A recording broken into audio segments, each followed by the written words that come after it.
Hi guys, मैं आशीष यादव आपका आपके यूट्यूब चैनल पर स्वागत करता हूं।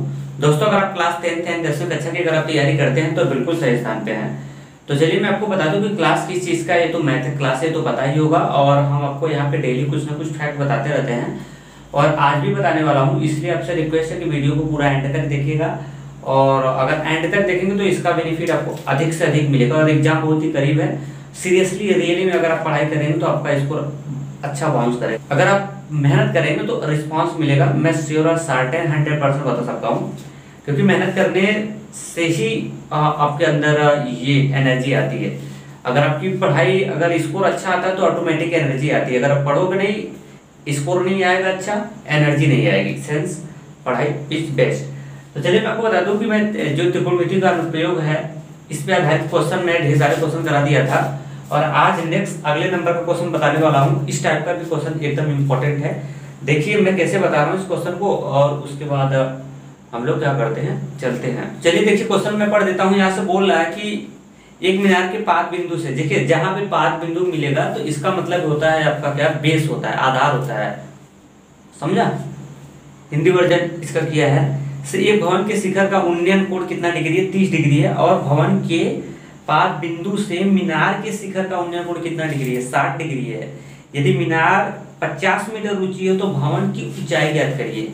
देखिए कैसे ये ऐसे क्वेश्चन को किस तरह से हल करेंगे। हल करने का तरीका, प्रोसेस सारे के सारे मैं आपको क्या करता हूँ, बताता रहता हूँ। तो सबसे पहले हम लोग इमेज बना लेते हैं, फिर उसके बाद बुक को रखते हैं, और फिर उसके बाद पहले हाइट एंड डिस्टेंस पढ़ना है। तो आपको एक चीज का याद रखना होगा, वो क्या, इमेज नहीं बना पाओगे तो फिर हाइट एंड डिस्टेंस हल हो जाएगा, मुश्किल करना। देखिए सबसे पहले हम लोग करते हैं, प्रोसेस वही है। सबसे पहले हम लोग किसी डेटा पाते हैं तो उसको हम लोग सॉल्यूशन करते हैं। सॉल्यूशन का मतलब क्या होता है, हल, जिसको हम लोग बोलते हैं क्या, दिया है। क्लियर? तो देखिए यहाँ से बता रहा है कि एक मीनार के पाद बिंदु से एक भवन के शिखर का उन्नयन कोण कितना डिग्री? 30 डिग्री है। यानी इस बार आपको क्वेश्चन में दो चीज दिया है, एक मीनार दे दिया है और एक क्या दे दिया है, एक मीनार है, एक भवन है। भवन का मतलब समझते हैं ना, घर। और मीनार का मतलब समझते हैं, अगर मीनार समझने में दिक्कत हो रही है तो मीनार का मतलब समझिए खम्मा उम्मा। जैसे रियल लाइफ में आप ऐसा भी करते हैं ना, आप अपने घर से खड़ा होके किसी खम्भे उम्मे को देखते हैं, या फिर अपने घर से खड़ा होकर किसी मंदिर वंदिर, अगर ऊंचा लंबा होता है आपके छत से, अगर मंदिर ऊंचा है तो ऐसे खड़ा होकर उसको देखते हैं ना। सेंस वही हाल है यहाँ पे कह रहा है। दो चीज है। तो देखिए सबसे पहले हम लोग क्या बनाएंगे, पृथ्वी, क्योंकि सारी की सारी चीज कहाँ होती है, पृथ्वी पे होती है। ठीक है, तो आप ये एक पृथ्वी कंसीडर कर लीजिएगा। ठीक है, कि ये आपकी पृथ्वी बन गई, अर्थ जिसको बोलते हैं। पृथ्वी हो गई, नाम ले लेना। इसका नाम मैंने रख लिया ए, और इसका नाम मैंने रख लिया कितना, बी रख लिया। अब इस पृथ्वी पे दो चीज खड़ी करनी है, एक मीनार खड़ा करना है और एक आपको खड़ा करना है मीनार, और एक खड़ा करना है भवन। अब बात आती है कि देखिए अब बात यहाँ पे ये आपको सबसे बड़ी अहम बात पकड़ना है कि सर बड़ा कौन होगा, मीनार बड़ा है या फिर भवन बड़ा है, या फिर भवन बड़ा है कि मीनार बड़ा है, कौन बड़ा है, या फिर दोनों का इमेज क्या, दोनों क्या लंबाई में बराबर है, जितना बड़ा भवन है उतना बड़ा मीनार है। तो कॉमन सेंस की बात है। देखिए दोनों की लंबाई बराबर नहीं हो सकती है। इसलिए नहीं बराबर हो सकती है क्योंकि यहाँ पे बना हुआ उन्नयन कोण, और उन्नयन कोण कब बनता है, जब वस्तु हमेशा देखने वाले से, दर्शक से कहाँ होती है, ऊपर। तो ऐसे केस में उन्नयन कोण बनता है। उन्नयन कोण बनने का मतलब ये हो गया, क्लियर हो चुका है। उन्नयन कोण बनने का मतलब ये हो गया, पता है, यानी वस्तु जो होगी, मतलब मीनार और ये भवन, दोनों की हाइट अलग अलग होगी। ठीक है, तो अभी देखिए कौन छोटा कौन बड़ा है, लेकिन हाइट अलग अलग है। मैं आपको बता रहा हूँ, देखिए फिर से पढ़ देते हैं। एक मीनार के पाद बिंदु से एक भवन के शिखर का, देखिए पहले मैं आपको बना देता हूँ, ये मीनार बना दिया, ये क्या बन दिया, ये मीनार बन गया। बी, इसका नाम रखना सी। ये आपका मैंने बना दिया क्या, ये मीनार है आपका। ठीक है, एक मीनार है। तो फिर से मैं क्वेश्चन पढ़ देता हूँ। क्वेश्चन को देखिए पढ़ पढ़ के ही बनाते हैं। बोला कि एक मीनार के पाद बिंदु से एक भवन के शिखर का उन्नयन कोण कितना डिग्री है? 30 डिग्री है। किसके? भवन के शिखर का उन्नयन कोण 30 डिग्री है। कहां से? एक मीनार के पाद बिंदु से। पाद का मतलब होता है आधार। मतलब ये कहना का मतलब ये हुआ कि जैसे ये मीनार है तो ये मीनार का टॉप हो गया, और ये मीनार का बॉटम हो गया। तो कोई मीनार के आधार से खड़ा होके और किसको देख रहा है, किसी भवन को देख रहा है, भवन के शीर्ष को देख रहा है। तो क्या दिक्कत है, देखने दो ना। तो पहले भवन तो आना चाहिए तब तो देखेगा। तो ये देखिए मैंने क्या कर दिया, ये भवन मैंने बना दिया इस तरह से, ये हम भवन बना दिए। अभी क्लियर नहीं हो रहा कि आखिर मीनार बड़ा है कि भवन बड़ा है, पता नहीं चल रहा है। बस एक रेफरेंस लेके चलता हूँ। ये हमारा क्या है, ये भवन है और इस मीनार के आधार से, मीनार है, ये मीनार के आधार से इस भवन के शीर्ष को देख रहा है। ये भवन का क्या है, शीर्ष। सही बोला कि नहीं? ये भवन का शीर्ष हो जाएगा, ये भवन का पाद बिंदु हो जाएगा। और उसके बाद ये सटा के बनाएंगे तो ठीक है, सही है, ये है। क्लियर? तो यहाँ से देखने दीजिए ना इसको। अब देखेगा तो बनाएगा कौन सा बोर्ड। अब यहाँ से देख रहा है। अब देखिए, अब जैसे हम लोग भी देखते हैं ना, इस तरह से मैं देख रहा हूँ। देखिए यहाँ से खड़ा होकर ऐसे देख रहा है। तो ऐसे अगर देखेगा तो देखने दो ना। जब भी कोण बनेगा, अनुमान कोण चाहे उन्नयन कोण, हमेशा दृष्टि रेखा और क्षैतिज रेखा के कहाँ लेंगे, बीच। तो अब ऐसे देख रहा है, यहाँ से ऐसे, इसकी आँख यहाँ पे है, ये इसकी आई हो गई। अब यहाँ से ऐसे देख रहा है, किसको, इसके शीर्ष को देख रहा है। तो देखने दो ना, आएगी तो दृष्टि रेखा होगी। देखेगा यहाँ से तो कौन सी रेखा आएगी, दृष्टि रेखा। अब मैं इसको बना देता हूँ ऐसे। देखिए इसको यहाँ से देख रहा है, देखने दो, लो बन गया कितना, दृष्टि रेखा हो गई। ये तो लिखते नहीं है, ये क्या करते हैं, लिखते उठते नहीं है, ये दृष्टि रेखा हो गई। अब हम बात करते हैं किसकी, कोण हमेशा दृष्टि रेखा क्षैतिज रेखा कहाँ बनती है, बीच बनती है। अब देखिए ये दृष्टि रेखा हो गई। गलती से यहाँ पे जो बोला हुआ है ना कि शिखर का उन्नयन कोण 30 डिग्री है, तो देखिए अब गलती कहाँ करेंगे, मैं आपको गलती भी बताता हूँ, ध्यान से देखिएगा। गलती बच्चे यही करते हैं, तो यहीं पर डाल देंगे कितना डिग्री, 30 डिग्री, जो गलत हो जाएगा। देखिए कैसे, अब ऐसे यहाँ से मान लो, तो ऐसे मैं देख रहा हूँ, तो ये दृष्टि रेखा हो गई। अब दृष्टि रेखा आ गई तो इसकी खींचना होगा आपको कौन सा घटक, क्षैतिज घटक। देखिए आंख इधर करके देख रहा है, तो इसकी क्षैतिज घटक इधर लगाएंगे। अगर जैसे हम ऐसे देखते हैं, अगर इधर देखते हैं तो हम क्षैतिज घटक इधर लगाएंगे, क्षैतिज, पृथ्वी के समांतर ना। तो देखिए ये ऐसे देखा तो इसकी दृष्टि रेखा हो गई। अब क्षैतिज रेखा किधर आएगी, मैं तो समझ नहीं पा रहा हूँ, दीवार है ज्यादा, फिर भी दिमाग लगा लीजिए। तो अगर ऐसे देखेगा तो इसकी दृष्टि रेखा हो गई और क्षैतिज रेखा पृथ्वी के कहाँ लगाते हैं, समांतर। तो हमने पृथ्वी तो इसी को बनाया है ना, तो इसी के समांतर लगाऊंगा। तो अब इसी के समांतर, अगर इसी के समांतर लगाओगे तो उसी पे चला जाएगा। तो उससे क्या दिक्कत है, जा रहा है उसी के समांतर, जाने दो। तो इसी के समांतर जब लगाएंगे तो ये हमारी हो जाएगी दृष्टि रेखा और ये हमारी हो जाएगी क्षैतिज रेखा। तो कोण हमेशा दृष्टि रेखा क्षैतिज रेखा के बीच बनता है। तो यही एंगल बता रहा है कितना डिग्री का, 30 डिग्री का। कौन सा कोण है, उन्नयन कोण है। क्यों, क्योंकि आंख नीचे है और वस्तु कहाँ है, ऊपर है, शीर्ष को देख रहा है। ये क्लियर हो गया यहाँ तक। अब आगे बता रहा भवन के पाद बिंदु से। अब आ गया भवन के पाद बिंदु से। भवन का पाद बिंदु का सेंस से हो गया कि उसका बेस, ठीक है। अब देखिए बात यहाँ हो गई। अब बोला है कि भवन के पाद बिंदु, भवन के पाद बिंदु से मीनार के शिखर का उन्नयन कोण कितना डिग्री है, 60 डिग्री है। क्या बात है, मतलब एक बार इसके पाद बिंदु से इसके शीर्ष को देख रहा है और एक बार बोल रहा है कि अब भवन के पाद बिंदु से मीनार के शीर्ष को देख रहा है। वाह कितनी अच्छी बात है, देखने दो, लो चलो मैं दिखा दिया यहाँ से। तो ये आगे कौन सी रेखा, दृष्टि रेखा।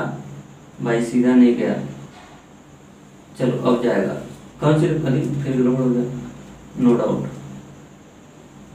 मैं बना लूं थोड़ा सा। ये देखिए ये कौन सा रेखा हो गया, दृष्टि रेखा। अब मतलब ये कह रहा है कि अब भवन का जो एक आधार है ना, टॉप बॉटम, यहाँ से खड़ा होकर ये सब मीनार के शीर्ष को देख रहा है। तो देखने दो। अब देखो अब क्या होगा, अब इसकी हो जाएगी दृष्टि रेखा। कोण हमेशा क्षैतिज रेखा और दृष्टि रेखा कहाँ लेते हैं, बीच लेते हैं। तो ये हमारी हो जाएगी कौन सी रेखा, ये हो जाएगी दृष्टि रेखा। अब लगाते हैं, अब यहाँ से देख रहा है तो क्षैतिज रेखा पृथ्वी के समांतर लगाते हैं, आंख यहीं पे है। अब उधर देख रहा है तो इसकी क्षैतिज रेखा पृथ्वी के समांतर लगाते हैं। तो अखियाँ यही है, तो पृथ्वी है तो यही है, इसके समांतर लगाओगे तो उसी पे चला जाएगा ना। तो और हमेशा कोण बनते हैं क्षैतिज रेखा दृष्टि रेखा के कहाँ, बीच। तो ये कोण बना हुआ है, क्षैतिज रेखा का काम करेगा और ये दृष्टि रेखा काम करेगा। और ये कितना डिग्री का बन गया, ये 60 डिग्री का बन गया है। तो आते आते आते आते आपसे बोल दिया तो भवन की ऊंचाई ज्ञात करिए। यही है आपकी है क्या भवन, ये क्या है आपकी भवन, इसी की ऊंचाई निकालनी है। तो अब इसकी ऊंचाई को हम मान लेते हैं कितना h, और इस मीनार की ऊंचाई आपको दे दिया है। ये मीनार की ऊंचाई जो पूरी हाइट है ना, ये मीनार की जो ऊंचाई है वो पूरी हाइट आपको दे दिया है। यदि मीनार की ऊंचाई कितना मीटर है, 50 मीटर है। बस सॉल्यूशन करते हैं, एकदम इजी हो गया, कल की तरह क्वेश्चन है। सबसे पहले हम लिख लेंगे मीनार की ऊंचाई, सॉल्यूशन करते हैं, उसको लिखते दिया है, उसको लिखेंगे मीनार की क्या ऊंचाई, सर हमको दे दिया है, और ये मीनार की ऊंचाई कितना है 50 मीटर है। उसके बाद लिखेंगे बना कोण, बना कौन सा कोण, उन्नयन कोण, बना उन्नयन कोण क्रमशः दो उन्नयन कोण बना है, एक 30 डिग्री का है और एक कितना डिग्री का, 60 डिग्री का है। बस और कुछ नो, और कुछ तो पता नहीं है बस। और आपको निकालना है क्या, भवन की ऊंचाई बराबर क्वेश्चन मार्क, भवन की ऊंचाई, यहाँ पे h मैंने मारा है, ये क्वेश्चन मार्क है। अब इसके बाद चॉइस करते हैं हम लोग किसका, फार्मूले का चॉइस करते हैं। और ये फॉर्मूला आपका साथ नहीं छोड़ने वाला है, लाल बटे कक्का में LAL/KKA, लाल बटे कक्का साथ नहीं छोड़ने वाला है। देखिए अब हम लोग हमेशा कौन सा त्रिभुज पकड़ेंगे, समकोण त्रिभुज का चॉइस करेंगे। कौन सा त्रिभुज का, समकोण त्रिभुज का ही चॉइस करेंगे, क्योंकि लाल बटे कक्का वाला जो फॉर्मूले है ना, ये हमेशा समकोण त्रिभुज पे, त्रिकोणमिति हमेशा त्रिकोण समकोण त्रिभुज पे ही काम करती है, बाकी किसी त्रिभुज पे नहीं काम करेगी। ठीक है, तो चलिए समकोण त्रिभुज यहाँ से पकड़ना स्टार्ट, धड़। अब कहाँ समकोण त्रिभुज आपको दिख रहा है, इसमें कितने समकोण त्रिभुज है, इसमें 2 समकोण त्रिभुज है। नाम पहले रख लो ABCD, इसमें 2 समकोण त्रिभुज है। कौन कौन सा है, एक है देखिए ABC, ये समकोण त्रिभुज है। यहाँ पे इसका कितना डिग्री का कोण है, 90 डिग्री का है। ये एंगल बना नहीं रहा हूँ, ये इस तरह से है, यहाँ पे A है, यहाँ पे B है और यहाँ पे C है। तो ये एंगल कितना डिग्री का है, 90 डिग्री का है, समझ आया ना। तो ये समकोण त्रिभुज है, और एक इधर वाला है ABD, ये इधर वाला, यहाँ पे D है, यहाँ पे A है, यहाँ पे क्या है B है। एक ये है और ये कितना डिग्री का है, ये 60 डिग्री, नो सॉरी 30 डिग्री का है, और इसका यहाँ पे एंगल कितना डिग्री का है, 90 डिग्री का है। तो यही 2 समकोण त्रिभुज है, इन्हीं को लेके हल करेंगे। अब देखिए मैं आपको थोड़ा यहाँ समझा देता हूँ कि इसकी लेंथ तो ये 50 का है, कितने का है 50 का, और ये AD वाला लेंथ हमने कितना मान लिया, h मान लिया है। तो इसमें हम देख रहे हैं कि केवल एक ही भुजा पता है, बाकी एक ही भुजा तो पता है ना, तो इसकी जानकारी ना तो इसकी जानकारी है, केवल इसी की जानकारी है h है, मतलब परफेक्ट पता नहीं है फिर भी पता है। और ये कितने का है, 50 का है। तो अब जानते हैं ना, ये वाला फॉर्मूला लगाओगे तो क्या करना पड़ेगा, 2 भुजाएं चाहिए ना आपके पास, तो आपके पास तो 2 भुजा मिल ही नहीं रहा है। तो मैं आपको बताता हूँ, एक भुजा तो दिया है ये सब, और एक भुजा क्या करेंगे, जो दोनों में कॉमन जाएगा ले तो उसी को अपने से कुछ नाम दे देते हैं, XYZ समथिंग PQR, अपने से नाम दे दो। आपको अगर सर नाम क्यों दिलवा रहे हो, नाम दिलवाने से फायदा हो जाएगा कि अगर अपने से नाम दे देंगे तो उससे ये बेनिफिट आपको हो जाएगा कि 2 भुजाएं आपको मिल जाएंगे, जहां 2 भुजाएं मिलेंगी तो ये फॉर्म में बैठ जाएगा। ठीक है, तो चलिए इसमें देखिए दोनों में क्या जा रहा है कॉमन, देखिए ADB में AB कॉमन जा रहा है, और CBA में भी देखेंगे तो कौन कॉमन जा रहा है, AB ही जा रहा है। तो इसी को कुछ मान लेना, Y मान लेता हूं मैं, कुछ मान लेना। ठीक है, 2 भुजाएं पता होगी तभी ना फॉर्मूला बैठेगा। तो चलिए अब लगाना स्टार्ट कर देते हैं। अब देखिए अब लगाना स्टार्ट, अब पहले बड़े वाले में ले लेते हैं, किसी भी ले सकते हैं, कोई भी त्रिभुज अपने मन से ले सकते हैं। तो चलिए मैं बड़ा छोटा नहीं अपने से ले लेता हूँ, कोई एक समकोण त्रिभुज, पहले ABC को ही ले लेता हूँ, ABC में।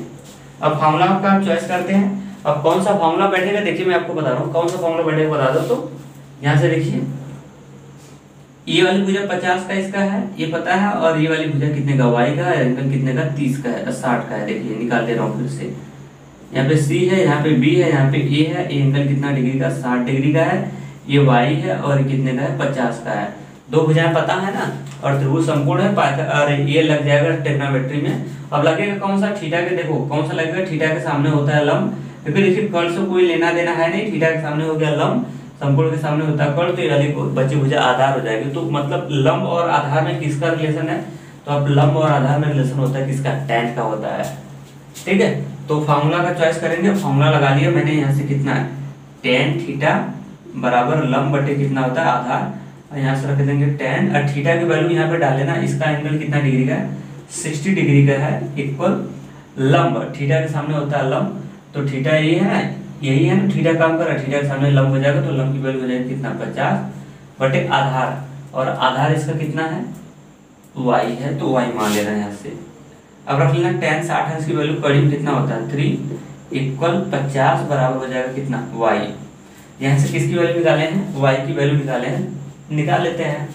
y की वैल्यू क्या कर लेते हैं, यही चीज है, ये इसी की वैल्यू निकाल लेते हैं। तो देखिए कैसे निकालेंगे, इसके बटे कुछ नहीं तो 1 लगा लेना, बीच में लगा हुआ बराबर, जब बीच में बराबर लगता है तो इसका गुणा इसमें, इसका गुणा इसमें, नीचे का नीचे नहीं होता है। जब बीच में प्लस या माइनस का चिन्ह होता है तब इधर इसका गुणा इसमें होगा, इसका इसमें होगा, नीचे का नीचे होता है। लेकिन अगर बीच में बराबर हो जाता है तो ऐसा नहीं होता है। तो देखिए इसका गुणा करेंगे तो कड़ी में 3 हो जाएगा इंटू वाई, और इक्वल हो जाएगा 1 गुणे 50 करेंगे तो 50 हो जाएगा।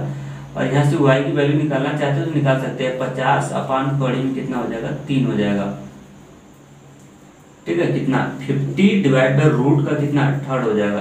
किसकी वैल्यू निकल के आई, ये y की वैल्यू निकल के आ गई, ठीक है। और किस में आएगा, सब मीटर उटर में दिया है, कुछ मीटर में दिया है, तो ये भी आएगा किसमें, मीटर में आएगा।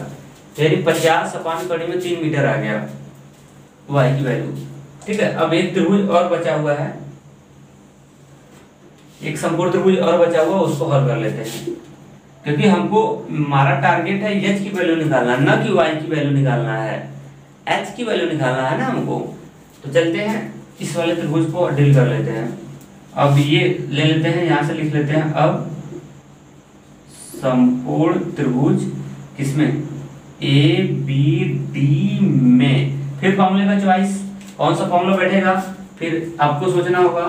देखिए कैसे, अब इसकी ये थीटा है ना, ये चित्र में देख लीजिए, यही लगे हाथ बता देता हूँ, थीटा, थीटा के सामने हो जाएगा लंब, लंब तो पता है और इसका आधार पता है, मतलब जैसे पता रियल में तो है नहीं, मतलब यच और वाई कुछ तो पता है ना, ठीक है। देखिए मैं इसको यहाँ पे निकाल के आपको दिखा देता हूँ, ये इस तरह से है, यहाँ पे एंगल कितना डिग्री का, 30 डिग्री का है, ये h है और ये y है, और यहाँ पे 90 डिग्री का है। और जानते हैं समकोण के सामने होता है कर्ण, कर्ण पता नहीं है, थीटा के सामने होता है लंब, लंब पता है और आधार पता है। तो लंब और आधार में किसका रिलेशन होता है, tan का। तो फिर फॉर्मूला बैठ जाएगा और यहाँ से लगा लेंगे हम लोग tan थीटा बराबर लंब बटे आधार। जैसे बता रहा हूँ वैसे बोर्ड के पेपर में बैठ के लगाना, ठीक है, नंबर अच्छा मिलेगा। tan और थीटा की वैल्यू यहाँ पे कितना है, इसका 30 डिग्री है, इक्वल लंब, थीटा के सामने होता है लंब ना, तो लंब की वैल्यू कितनी है, थीटा के सामने लंब, लंब की वैल्यू हो जाएगी h बटे आधार, और आधार की वैल्यू कितनी है, y है। tan 30 अंश की वैल्यू होती है 1 अपान कड़ी में कितना 3 इक्वल h अपान कितना हो जाएगा, y हो जाएगा। बताओ किसकी वैल्यू निकालनी है, h की ना, तो डिस्टर्ब कौन कर रहा है, y, h की वैल्यू निकालनी है हमको, डिस्टर्ब कौन कर रहा है, y कर रहा है, तो डिस्टर्ब y नहीं करेगा, क्योंकि y का मान तो हम लोग निकाल के बढ़िया से क्या किए हैं, बैठे ही है, बस थोड़ा सा है हल कर लो, उसके बाद आंसर मिल जाएगा। तो चलिए अब मैं कहाँ हल करता हूँ, ये यहाँ पे इसको हल कर लेता हूँ। अब देखिए यहाँ से हो जाएगा 1 अपान रूट का कितना हो जाएगा 3 इक्वल h अपान y की जो वैल्यू निकाले ना इसमें डाल लो, क्योंकि इसका कोई मतलब है नहीं, y हमको थोड़ी ना लाना है, h से मतलब है, तो h को रहने दो, बाकी आप y को हटा दो। अब थोड़ा सा और है, उसके बाद आपका मिल जाने वाला है क्या, आसान तरीके से आंसर। h की वैल्यू निकालना है तो जिसका मान निकालना होगा उसको आपको अकेले कर लेना और हल हो जाएगा, ठीक है। देखिए h की वैल्यू निकालनी है। अब ये चीज है बटे में, इसको ये पूरी चीज कहाँ है, बटे में है, दिख रहा है पूरी चीज, इधर आएगा तो इधर होगा गुणा में हो जाएगा। h का मान निकालना है तो h के रिस्पेक्ट में ये चीज पूरा बटे में है, इधर आएगा तो किस में हो जाएगा, गुणा में हो जाएगा। जानते हैं ना मैथ का रूल ये होता है, कोई चीज अगर बटे में होता है इधर आए तो गुणा में हो जाएगा। तो 1 अपान कड़ी में 3 और गुणे हो जाएगा 50 अपान कड़ी में 3, यानी 1 डिवाइड बाई रूट का 3 हो जाएगा और टाइम्स 15 डिवाइड बाई 3 हो जाएगा, और ये किसके बराबर हो जाएगा h के। इसको डील कर लो, 50 गुणे 1 करेंगे, 50 गुणे 1 करेंगे तो हो जाएगा 50 ओवरऑल के बटे। देखिए कड़ी में 3 और कड़ी में 3 दोनों है ना, तो जब इसका गुणा करो तो कड़ी में 9 हो जाएगा, और कड़ी में 9 का वर्गमूल निकालोगे क्योंकि कड़ी में 9 हो जाएगा। अब जानते हैं ना कड़ी में 9 कितने का वर्गमूल होता है, 3 का, तो यहाँ से हो जाएगा कितना 3 बराबर हो जाएगा कितना h। और इसका अगर सही बटा में किताब में दिया है तो सही बटा अगर लिखना चाहते हैं तो 16 सही 2 बटे कितना हो जाएगा, 3 हो जाएगा। 16 या 48, 48 2 50, 50 बटे 3 हो जाएगा। सही बटा लिखने आता है ना? सही बटा हम कैसे लिखते हैं, वही भाग लगा के काम करते हैं। कैसे भाग लगा देते हैं, वही चीज हमारी सही बटा हो जाती है। जैसे देखिए 3 से डिवाइड करना कितना, 50 में। अब भाग लगा लो, दशमलव लेके जाना चाहते तो दशमलव भी लेके जा सकते हो, कोई दिक्कत नहीं। जैसे किताब में ऐसे आंसर दिया है तो 3 से भाग लगाएंगे ना, 16 या कितना हो जाएगा, 48 हो जाएगा, 3 बचेगा। ठीक है, 16 या कितना हो जाएगा, 48, 2 बचेगा। तो इसको सही बटा में जब लिखते हैं तो ये हो जाएगा आपका कितना, 16 सही 2 बटे कितना, 3। ठीक है, तो यही उसका आंसर हो जाएगा एच की। और या तो ऐसे लिखना चाहते हो तो ऐसे लिख सकते हैं, एच बराबर 16 सही 2 बटा 3, और एक किसमें आएगा, मीटर में आएगा, क्योंकि एच क्या है, ऊंचाई है, और ऊंचाई ये देख रहे हैं हम लोग किसमें दिया है, मीटर में दिया है। क्लियर? तो यही इसका हो जाएगा आपका परफेक्ट क्या आंसर। तो मेरे ख्याल से ये समझ में आया होगा, और अगर कोई भी डाउट होगा क्वेश्चन तो आप मुझे जिससे पूछिएगा, मैं आपको बताऊंगा। चलते हैं, सो आज के इतने थे। अगर वीडियो अच्छा लगा होगा तो अपना फीडबैक आप मुझे जरूर दीजिएगा।